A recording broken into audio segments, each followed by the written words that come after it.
السلام علیکم ورحمۃ اللہ وبرکاتہ۔ الحمد للہ رب العالمین والعاقبۃ للمتقین والصلاة والسلام علی سید المرسلین وعلی آلہ وصحبہ ومن تبعہم بإحسان الی یوم الدین، اما بعد فاعوذ باللہ من الشیطان الرجیم، بسم اللہ الرحمن الرحیم۔ اِنَّا أَنزَلْنَاهُ فِي لَيْلَةِ الْقَدْرِ وَمَا أَدْرَاكَ مَا لَيْلَةُ الْقَدْرِ۔ اللہ تعالیٰ نے قرآن کریم میں لیلۃ القدر کے بارے میں فرمایا کہ تم کیا جانو کہ لیلۃ القدر کیا ہے۔ قدر یعنی عظمت، شرف، قدر و قیمت والی رات، شان والی رات، کیونکہ اس میں قرآن کریم نازل ہوا تو اللہ تعالیٰ نے اس کو تمام راتوں سے زیادہ قدر و منزلت عطا فرمائی۔ اس رات میں کیا گیا عمل آپ کے اندازے سے بھی زیادہ بڑھ کر ہے اجر میں۔ پورے سال کی کسی رات میں بھی آپ اگر عبادت کریں گے تو وہ اللہ تعالیٰ کے ہاں وہ مقام اور مرتبہ نہیں رکھے گی جو اس رات کی عبادت کا مقام ہے۔ لہذا انسان کو اس رات کے لیے تلاش کی کوشش بھی کرنی چاہیے اور اس میں بھرپور عبادت کا اہتمام بھی کرنا چاہیے۔ یہ بڑی نصیبے کی بات ہے کہ کسی انسان کو اس رات کی عبادت مل جائے۔ نبی علیہ الصلوۃ والسلام کیا کیا کرتے تھے آخری عشرے میں؟ کیا آپ صلی اللہ علیہ وسلم 27ویں رات میں عبادت کرتے تھے، یا صرف طاق راتوں کی عبادت کرتے تھے، یا ساری رات جاگتے تھے، یا سو جاتے تھے؟ کیا کرتے تھے؟ تو ہم دیکھتے ہیں کہ حدیث سے ہمیں پتہ چلتا ہے کہ آپ صلی اللہ علیہ وسلم اپنے انتقال تک رمضان مبارک کے آخری عشرے کا اعتکاف کرتے رہے۔ ایک سال اعتکاف نہیں کر پائے تو اگلے سال 20 دنوں کا اعتکاف کیا۔ آپ کے بعد آپ کی ازواج مطہرات نے بھی اعتکاف کیا۔ اور اعتکاف کا مقصد کیا ہوتا ہے؟ مین اس کا مقصد یہ ہوتا ہے کہ لیلۃ القدر کی عبادت پائی جا سکے، اس کو حاصل کیا جا سکے۔ عائشہ رضی اللہ تعالیٰ عنہ فرماتی کہ جب آخری 10 راتیں رمضان مبارک کی رہ جاتی تو اللہ کے رسول صلی اللہ علیہ وسلم ساری رات جاگتے تھے اور اپنے گھر والوں کو بھی جگاتے تھے اور کمر کس لیتے تھے۔ یعنی مسلم شریف میں ہے کہ آپ صلی اللہ علیہ وسلم ان دنوں میں جس محنت کے ساتھ عبادت کرتے تھے، اتنی محنت کے ساتھ آپ کی اور دنوں میں عبادت نہیں ہوتی تھی۔ آپ تہبند مضبوط باندھ لیتے تھے، یعنی کمر کس لیتے تھے عبادت میں، یعنی پوری کوشش کرتے تھے۔ دوسرا مطلب یہ بھی ہے کہ بیویوں سے نہیں ملتے تھے۔ ویسے بھی جب اعتکاف انسان کرتا ہے تو مسجد میں ہوتا ہے، بیویوں سے الگ ہوتا ہے، لیکن دوسرا مطلب یہ بھی ہے کہ بہت زیادہ عبادت میں کوشش کرتے تھے، جبکہ آپ صلی اللہ علیہ وسلم کو تو اس کی ضرورت بھی نہیں تھی۔ آپ کی تو پچھلی اگلی ساری خطائیں معاف ہو چکی تھی، تو آپ صلی اللہ علیہ وسلم تو نہیں بھی کرتے تو آپ کے تو درجات پہلے ہی بلند تھے۔ لیکن نبی علیہ الصلوۃ والسلام اتنی محنت کرتے تھے، اتنی کوشش کرتے تھے ان راتوں میں، اور بالکل اپنے آپ کو دوسرے کاموں سے فارغ کر لیتے تھے، عبادت الہی کے لیے خود کو وقف کر دیتے تھے، دوسرے کام چھوڑ دیتے تھے۔ اعتکاف میں آپ دیکھتے ہیں نا، انسان الگ ہو جاتا ہے ہر چیز سے، دنیا کے ہر کام سے الگ ہو کے ایک طرف کو بیٹھ جاتا ہے، صرف اللہ سے لوگ لگاتا ہے۔ تو جو لوگ اعتکاف کر سکتے ہوں، چاہے 10 دن کا نہ بھی کر سکتے ہوں، وہ سنت تو 10 دن کا ہے، لیکن اگر آپ 3 دن کا کر سکیں، 4 دن کا، جو آپ کی طاقت ہو، 2 دن کا کر لیں۔ لیکن اگر بالکل نہیں بھی کر سکتے تو بھی ان 10 راتوں کو ضرور جاگ کر عبادت کیجیے۔ یہ ایک بہت بڑی نعمت ہے جو ہمیں ملی ہے۔ اور جیسے کہ ہمیں پتا ہے کہ 1000 مہینوں سے بھی بہتر اس ایک رات کی عبادت ہے. 1000 مہینوں سے. 1000 مہینوں کا مطلب ہے 30,000 راتیں. 30,000 یعنی صرف ایک رات کی محنت کا اجر آپ کو 30,000 راتوں سے زیادہ کا مل رہا ہے. یعنی 30,000 گنا سے زیادہ اجر. ایسے ہی سمجھیں کہ ایک بندے کی ماہانہ تنخواہ اگر 1 لاکھ ہے اور اس کو اسی ایک مہینے کی محنت کے بدلے میں 3 ارب سے بھی زیادہ ادا کیے جائیں, بلکہ یعنی یہ تو بہتر ہے ان سے. 1000 مہینوں سے بہتر ہے. ایکول نہیں ہے, برابر نہیں, بہتر ہے.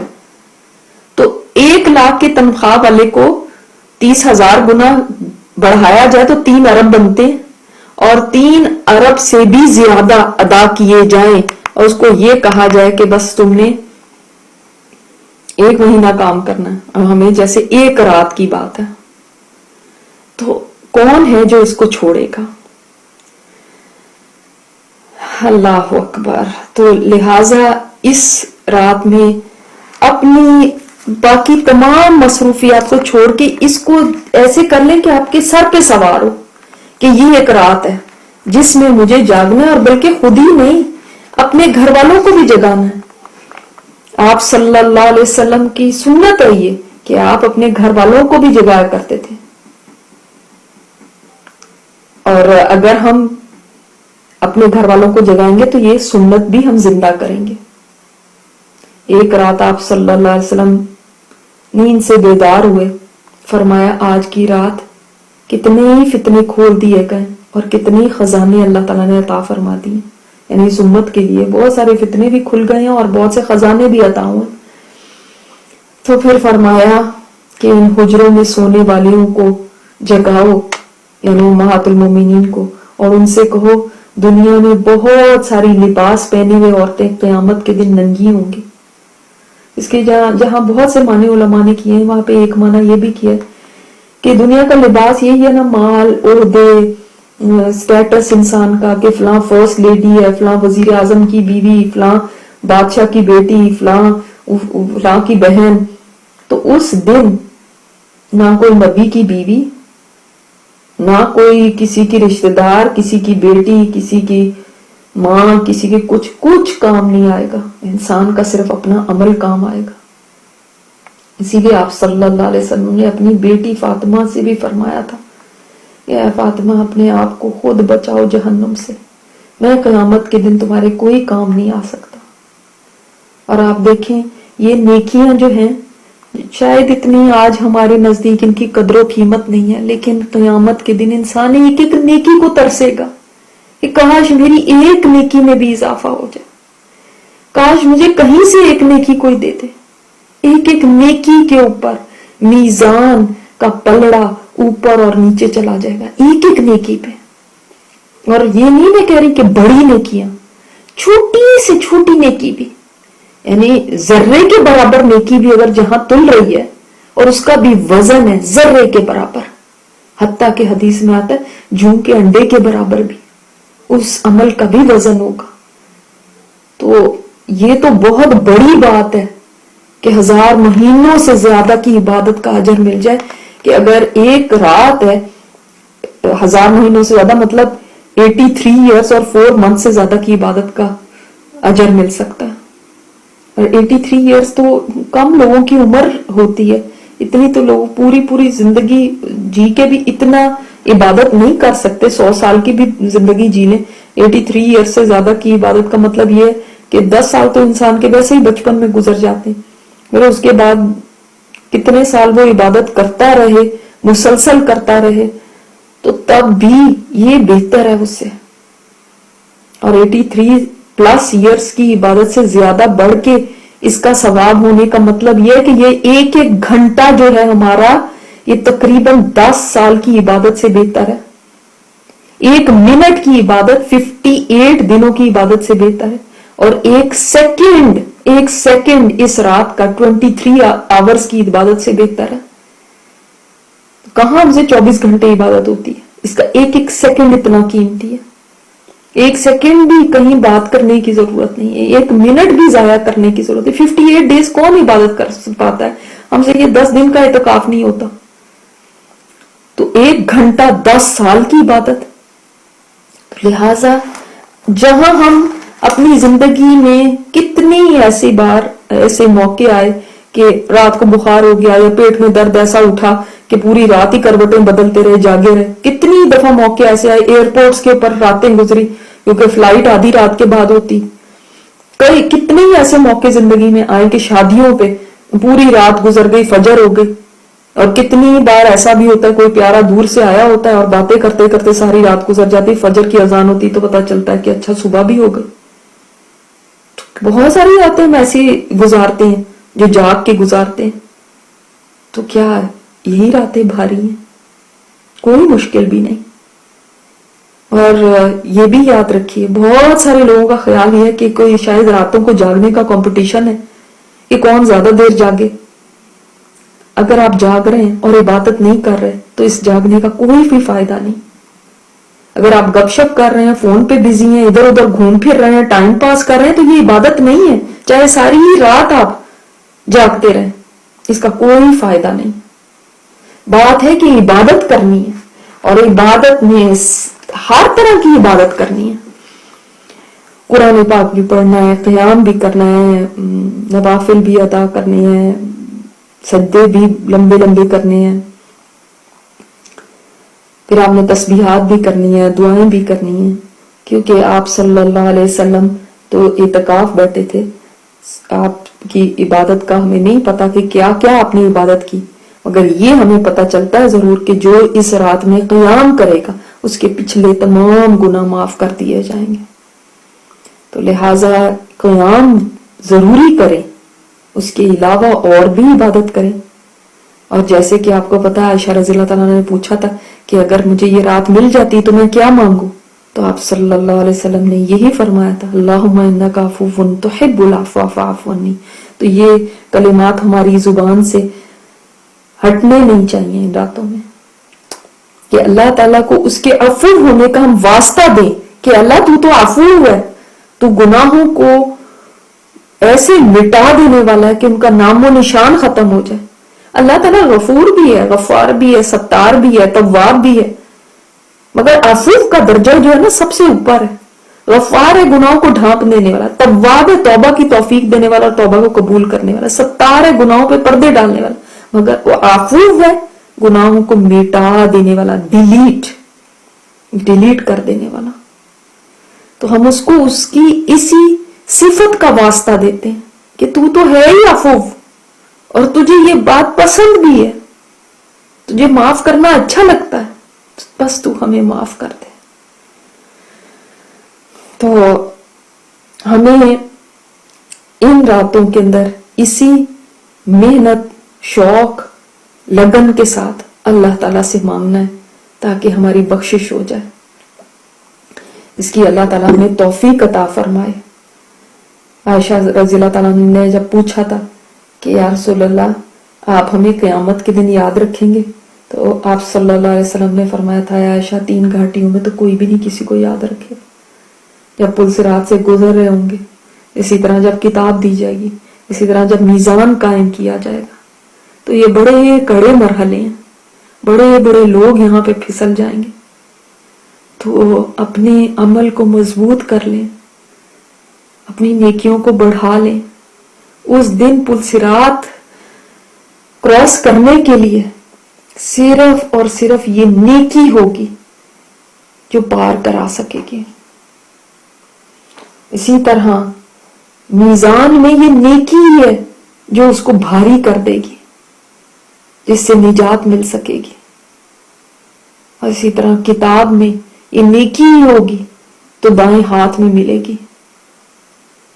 تو اینڈ میں بات یہی آ جاتی ہے کہ نیکیاں جمع کر لیں، نیکیاں جمع کر لیں. جس وقت سستی آنے لگے نا، ایک بات آپ کو بتاتی ہوں، جب سستی آنے لگے، راز کی بات ہے، اپنے سامنے سوچیں قبر کا گڑھا کہ میں اس کی طرف بڑھ رہی ہوں. اس اندھیرے گھڑے میں اگر میں نیکی نہ لے کر گئی تو سوائے تاریکی کے اور کچھ نہیں ہے. مجھے اس کو روشن کرنا ہے. یہاں پہ میں بالکل اکیلی ہوں گی، کوئی بھی نہیں ہوگا،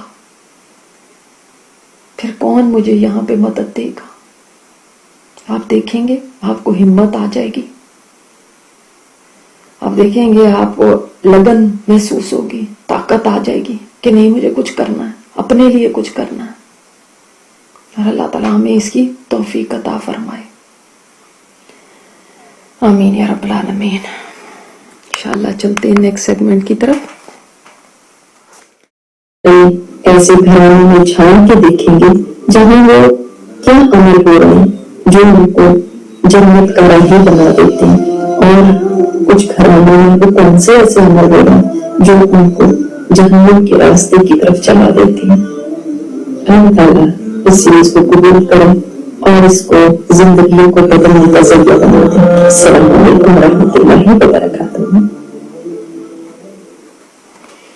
الحمدللہ، یہ آپ نے انٹروڈکشن سنا اس سیریز کا، جنت اور جہنم کے پرفریب راستے. انشاءاللہ تعالیٰ اس سیریز میں جتنے بھی واقعات آپ کے سامنے رکھے جائیں گے وہ حدیث کی روشنی میں ہیں، اور ان سے ہمیں یہی سیکھنا ہے کہ کیا وہ چیزیں ہیں جو جنت کی طرف لے جاتی ہیں، اور وہ کون سے عمل ہیں جو جہنم کی طرف لے کے جاتے ہیں. بسم اللہ الرحمن الرحیم. میں ایک سخت، کٹھن، خطرناک راستے پر چل رہی تھی جس پر جگہ جگہ رکاوٹیں، مشکلات اور مسائل تھے. میں پھونک پھونک کے قدم رکھ رہی تھی کیونکہ اس راستے پر چلنا آسان نہیں تھا. میں اپنا ہر قدم احتیاط سے آگے بڑھا رہی تھی، اور مشکل سفر طویل بھی زیادہ لگتا ہے. یہ سفر بھی ایسا تھا جیسے کبھی ختم نہیں ہونے کا، مگر مجھے چلنا ہے اور چلتے ہی جانا ہے. بہت دور ایک عالی شان منزل نظر آ رہی ہے جو مجھے آگے بڑھنے میں مدد دے رہی ہے. میں جس راستے پر چل رہی ہوں اس کے دونوں اطراف میں مجھے کچھ مناظر دکھائی دے رہے ہیں جو زمین پر بسنے والوں کے ہیں. یہ سب لوگ اسی راستے کے مسافر ہیں. یہ سب لوگ میرے ساتھ ہی اس راستے پر رواں دواں ہیں، مگر منزل ابھی ان کی نظروں سے اوجھل ہے. ہاں، صرف ایک یقین ہے جو ان کو چلا رہا ہے، اور ان کا یہی یقین تو قابل قدر ہے اللہ تعالیٰ کی نظروں میں، کہ یہ ایسی منزل کے راہی ہیں جس کو انہوں نے کبھی دیکھا نہیں، صرف اس کے بارے میں سنا ہے، مگر ان کا ایمان اتنا پختہ ہے کہ جیسے دیکھ چکے ہیں. اچانک ایک دردناک آواز میرے کانوں سے ٹکرائی. میں نے راستے کے ایک جانب دیکھا تو ایک گھر میں ایک شخص بستر پر پڑا تھا. اس کے چہرے پر کرب کے آثار تھے، مگر زبان سے ہر کچھ دیر بعد ایک ہی بات نکل رہی تھی، الحمدللہ. پھر میں نے دیکھا آنسو اس کی آنکھوں سے نکل کر اس کے تکیے کو بھگو رہے ہیں. یوں لگتا ہے یہ بہت تکلیف میں ہے. اتنے میں دروازہ کھلتا ہے. ایک تقریباً اسی کی عمر کا شخص اندر داخل ہوتا ہے اور آہستہ سے آ کر بستر کے قریب کھڑے ہو کے کہتا ہے السلام علیکم. بستر پر پڑا ہوا شخص آہستہ سے کہتا ہے وعلیکم السلام. کیسے ہو احمد؟ بیمار شخص باوجود تکلیف کے کہتا ہے الحمدللہ. آنے والا شخص قریب بیٹھ گیا اور ساتھ بیٹھی ہوئی عورت سے کہنے لگا باجی کیا کہتے ہیں ڈاکٹر؟ وہ ڈبڈباتی آواز میں بولی بھائی جان ڈاکٹروں نے تو جواب دے دیا، اب تو ان کا کھانا پینا بھی کم ہو گیا، کل سے آج تک انہوں نے کچھ نہیں کھایا. وہ بول رہی تھی اور اس کی آواز میں ایسا درد تھا جو صاف ظاہر کرتا تھا کہ اس کے دل پر کیا گزر رہی ہے. مگر پھر ایک دم حوصلے کے ساتھ بولی لیکن بھائی اللہ تو ہے نا، وہ ہمارا سہارا ہے، ہمارا اس پہ بھروسہ ہے، وہ ہمیں کبھی مایوس نہیں کرے گا. میں نے دیکھا اسی کمرے میں کچھ فرشتے بیٹھے ہوئے، جن کے ہاتھوں میں سنہری کتابیں ہیں، وہ تیزی سے کچھ لکھ رہے ہیں۔ میں نے سوچا یہ کیا لکھ رہے ہوں گے؟ مریض کے پاس بیٹھے ہوئے فرشتے اپنی کتابوں سے تو لگتا تھا آج سب گناہ مٹا چھوڑیں گے، اور جو عورت کے پاس بیٹھے ہوئے تھے وہ بھی مسلسل کچھ مٹائے جا رہے تھے، اور جو عیادت کرنے والے کے پاس بیٹھے ہوئے تھے انہوں نے اپنے ہاتھ اٹھا رکھے تھے اور اس عیادت کرنے والے کے لیے خیر اور بھلائی کی دعائیں کر رہے تھے۔ وہ مسلسل اس کے لیے دعائیں کرتے چلے جا رہے تھے۔ آنے والا شخص اپنی بہن کو تسلیاں دیے جا رہا تھا، اس کا حوصلہ بڑھائے جا رہا تھا، اور ادھر فرشتے اس کے لیے دعائیں کیے جا رہے تھے۔ میں نے عورت سے کہا بہن آپ دکھی نہ ہو، یہ دیکھ رہی ہیں آپ کے صبر کی وجہ سے کیسے آپ کے گناہ دھل رہے ہیں، مگر اس کو میری آواز کہاں پہنچ سکتی تھی۔ میں نے اس کو چھوڑ کے مریض کو دلاسا دلانا چاہا، بھائی آپ کو پتا ہے نبی صلی اللہ علیہ وسلم نے فرمایا انسان ہمیشہ آزمائش سے دوچار رہتا ہے، حتیٰ کہ وہ وقت آتا ہے کہ وہ روئے زمین پر چلتا ہے اور اس کے بدن پر گناہ کا ایک داغ بھی باقی نہیں رہتا، مگر وہ بھی میری آواز سننے کے قابل نہیں تھے۔ عورت اپنے بھائی سے کہنے لگی بھائی اب تو اگلے مہینے 2 سال ہو جائیں گے ان کو اسی طرح بستر پہ پڑے ہوئے، ہمارے لیے تو دن مہینے سال سب برابر ہو چکے، نہ دن کا پتہ چلتا ہے نہ رات کا، مگر رحمت کی زبان پر سوائے الحمدللہ کے اور کچھ نہیں ہوتا، کوئی شکوہ نہیں، کوئی شکایت نہیں۔ حالانکہ ابھی تو ان کی عمر بھی کچھ نہیں، بچوں کی ذمہ داریاں ابھی ان کے سب پہ باقی ہیں، مگر کیسا اللہ نے ان کے دل کو سکون دیا ہوا۔ میں دیکھ رہی تھی جیسے جیسے وہ بول رہی تھی اس کے قریب بیٹھے فرشتے زور و شور سے اس کی باتیں لکھتے جا رہے تھے، یوں لگتا تھا وہ اس کی نیکیوں سے کتابیں بھرتے جا رہے ہیں۔ اتنے میں ایک دم بہت سارے نورانی چہروں والے فرشتے کمرے میں جمع ہونے لگے۔ اتنے فرشتے تو میں نے کبھی بھی اکٹھے نہیں دیکھے تھے۔ وہ آ کر احمد کے آس پاس بیٹھ گئے۔ عورت مسلسل بول رہی تھی ابھی بھی ان کو نمازوں کی اتنی فکر ہے، وضو کروانے کا کہتے ہیں، پھر لیٹے لیٹے نماز پڑھتے ہیں، اور صرف نماز ہی نہیں، اس کے بعد آیت الکرسی پڑھنا، اذکار پڑھنا، اور وہ کہتے کہتے رک گئی۔ احمد کی سانسیں اکھڑ رہی تھی اور میں دیکھ رہی تھی کہ دور اس راستے کے آخر میں جنت میں یوں لگتا تھا کسی کے آنے کی تیاریاں چل رہی ہیں، سونے اور چاندی کی اونٹوں سے کوئی محل بن رہا تھا جو انہوں نے تو کبھی تصور بھی نہیں کیا ہوگا۔ لگتا ہے ایک اس بیمار شخص کا محل ہے اور دوسرا اس کی بیوی کے صبر کا اجر ہے۔ نورانی چہرے والے فرشتوں نے اپنا کام شروع کر دیا۔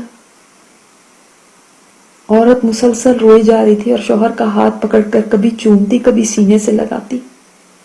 ایسے میں دروازہ زور سے کھلا اور 2-3 بچے دوڑتے ہوئے اندر داخل ہوئے اور آتے ہی باپ کی ٹانگوں سے چمٹ گئے۔ ادھر ان پر یہ مصیبت ٹوٹ رہی تھی اور ادھر میں اپنے سامنے دیکھ رہی تھی کیسے فرشتے ان کے لیے انعامات تیار کر رہے ہیں جنت میں۔ وہ دور جنت کے مناظر مجھے نظر آ رہے تھے۔ میں نے ان سے کہا رہی یہ غم تو چند دن کا ہے، وہ دیکھو تمہارے لیے ہمیشہ کی خوشیاں تیار ہو رہی ہیں، تم سب وہاں اکٹھے ہو جاؤ گے۔ مگر میری آواز ان تک کہاں پہنچ رہی تھی۔ میرے آنسو نکل آئے ان بچوں کو دیکھ کر، ابھی یہ کتنے چھوٹے ہیں، مگر جب سامنے دیکھتی تو لگتا تھا یہ دکھ تو کچھ بھی نہیں، یہاں آگے ان کو ابدی خوشیاں ملنے والی ہیں۔ میں آگے بڑھ گئی، ایک گرج دار آواز نے مجھے چونکا دیا۔ ایک گھر میں ایک شخص گالیاں دے رہا تھا برا بھلا کہہ رہا تھا اور اس کے سامنے ایک عورت کھڑی تھی. یوں لگتا تھا اس عورت کی زبان پر تو جیسے کوئی تالا لگا ہوا ہے. ہاں، اس کے آنسو ٹپ ٹپ گر رہے تھے. آدمی غصے میں چیختا ہوا، پیر پٹکتا ہوا کمرے سے چلا گیا. عورت مسلسل رو رہی تھی. اس کے قریب پڑا فون بجنے لگا. اس نے آہستہ سے فون اٹھایا اور سلام کیا. اس کی بھرائی ہوئی آواز سن کر سامنے سے کسی لڑکی نے کہا، آپ ہی پھر شوکت بھائی آپ سے لڑے ہیں؟ عورت خاموش رہی. کتنی بار آپ سے کہا یہ آدمی اس قابل نہیں ہے، مگر آپ کو تو پتہ نہیں صبر کی کون سی گولی ملی ہوئی ہے، کیا آپ کو فرق ہی نہیں پڑتا؟ میں نے دیکھا کچھ فرشتے اس عورت کے پاس بیٹھے جلدی جلدی اس کے صبر کو لکھ رہے ہیں.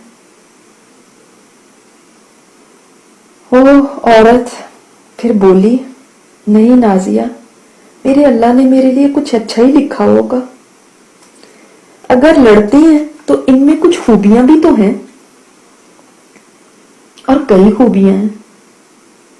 میرا یہ صبر ایک دن ضرور کام آئے گا.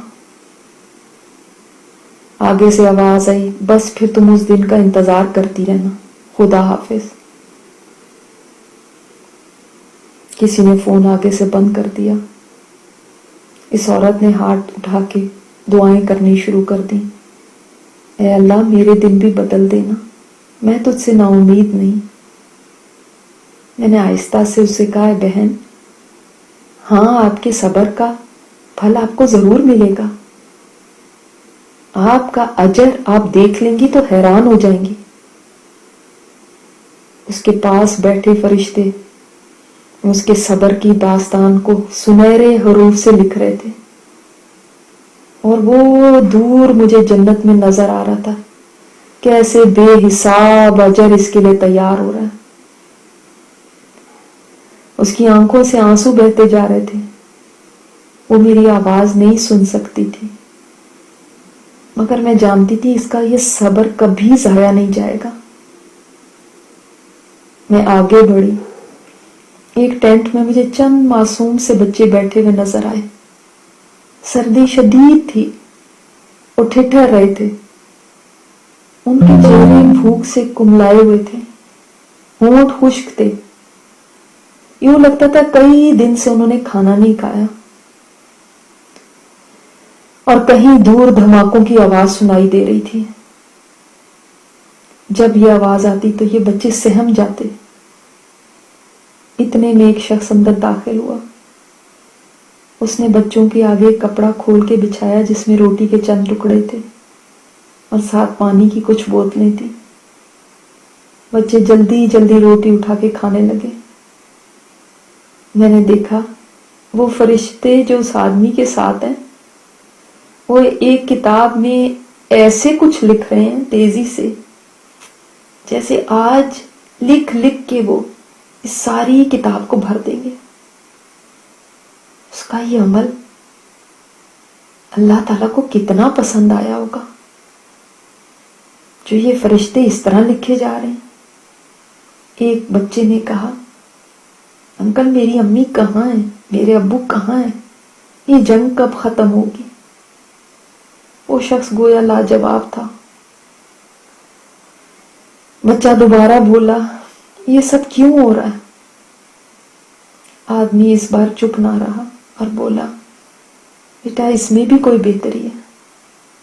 10-11 سال کے بچے کو تو سمجھ نہ آئی، مگر میں دیکھ رہی تھی کہ وہ یہاں کتنی تکلیف میں اور وہاں جنت میں ان کے لیے باغ تیار ہو رہے ہیں، نعمتیں تیار ہو رہی ہیں.